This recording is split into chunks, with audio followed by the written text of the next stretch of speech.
Pourquoi ils viennent là? Parce qu'ils savent qu'il y a un hangar. Alors, ils préfèrent utiliser leur énergie d'essayer de passer, donc ils vont par petits groupes à d'autres endroits.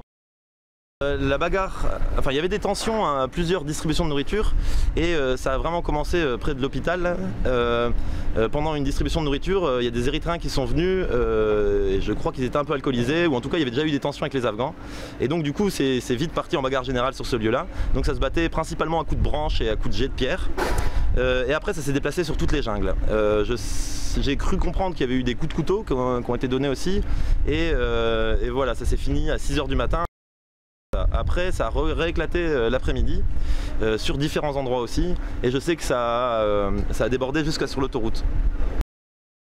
C'est dû principalement aux conditions de vie de ces personnes, parce que je rappelle, ils n'ont pas de toit pour s'abriter, ils n'ont pas de douche, ils n'ont pas de toilette, ils ont très peu accès à la nourriture et ils vivent une violence assez dure qui est d'essayer de passer une frontière qui est très sécurisée.